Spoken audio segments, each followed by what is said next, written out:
Hello friends, welcome to Priyaraj life style. வாங்க, இன்னைக்கு சூப்பரான காரக்குழம்பு தான் எப்படி வைக்கிறதுன்னு பார்க்கலாம். இந்த 3 காயும் சேர்த்து செய்யும்போது காரக்குழம்பு வேறு லெவல் டேஸ்ட்டாக இருக்கும். மிஸ் பண்ணாமல் நீங்களும் இதே மாதிரி செஞ்சு சாப்பிட்டு பாருங்கள். ஃபைனலாக இதில் கருவோடு சேர்த்தா இன்னும் சூப்பராக இருக்கும். ஆனால் நான் சேர்க்காம தான் செஞ்சுருக்கேன்.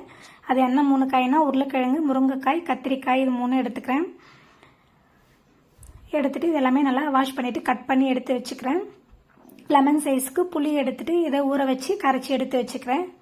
ஸ்டவ் ஆன் பண்ணிவிட்டு ஒரு கடாயை வச்சுக்கிறேன். அதில் 4 ஸ்பூன் எண்ணெய் சேர்த்துக்கிறேன். எண்ணெய் நல்லா சூடாகட்டும். இது கூடவே 1 ஸ்பூன் கடுகு சேர்த்துக்கிறேன்.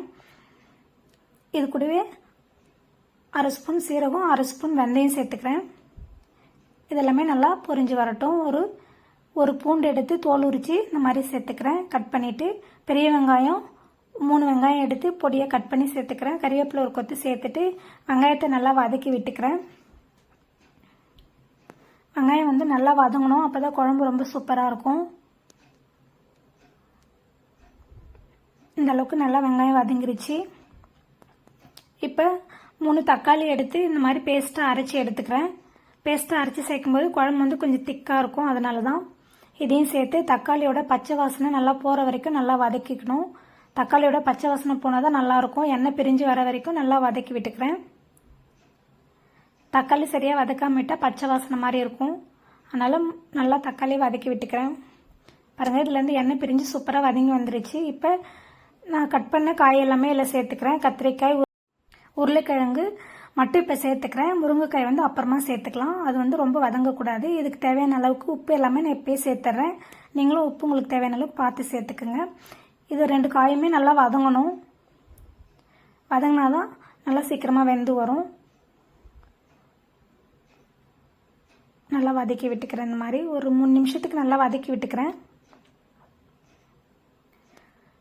நல்லா காய் எல்லாமே வதங்கி சூப்பராக சுருங்கி வரும். அந்தளவுக்கு வதக்கி விட்டுக்கணும். பாருங்கள், சூப்பராக வதங்கி வந்துருச்சு. இது கூடவே நான் வீட்டில் அரைச்ச குழம்பு மிளகாய் தூள் ஒரு 3 ஸ்பூன் சேர்த்துக்கிறேன். உங்கள் காரத்துக்கு ஏற்ப நீங்கள் பார்த்து சேர்த்துக்குங்க. உங்கள் மிளகாய் தூள் சேர்த்துட்டு 1 நிமிஷத்துக்கு நல்லா கலந்து விட்டுக்கிறேன். மிளகாய் தூளோட பச்சை வாசனை எல்லாமே நல்லா போகணும். இந்த மாதிரி நல்லா பெரட்டி விட்டுக்கிறேன். இப்போ இது கூடவே கட் பண்ணி வச்ச முருங்கைக்காயும் சேர்த்துக்கிறேன். முருங்கைக்காய் நிறைய நேரம் வதக்கக்கூடாது, கசப்பாக இருக்கும். அதனால் இந்த மாதிரி நல்லா தண்ணி ஊற்றுற ஸ்டேஜில் இந்த மாதிரி போட்டு ஒரு பெரட்டிட்டு தண்ணி ஊற்றிக்கலாம்.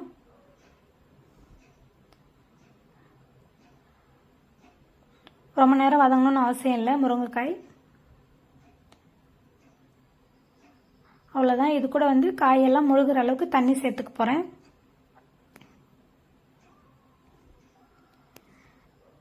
தண்ணி சேர்த்துட்டு நல்லா ஒரு டைம் கலந்து விட்டுக்கிறேன். காய் முழுகிற அளவுக்கு ஊற்றினா மட்டும் போதும். அடுத்தது நாம் இது காய் வெந்ததும் புளி தண்ணி ஊற்ற போகிறோம். அதனால் காய் முழுகிற அளவுக்கு தண்ணி ஊற்றிக்கிறேன்.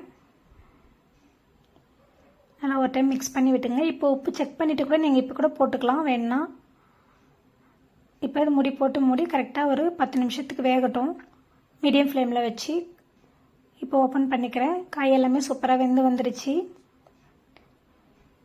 இப்போ ஏற்கனவே நான் நெல்லிக்காய் சைஸ் அளவுக்கு புளியை எடுத்து ஊற வச்சு கரைச்சி வச்சுருக்கேன். அதையும் இது கூட ஆட் பண்ணிக்கிறேன்.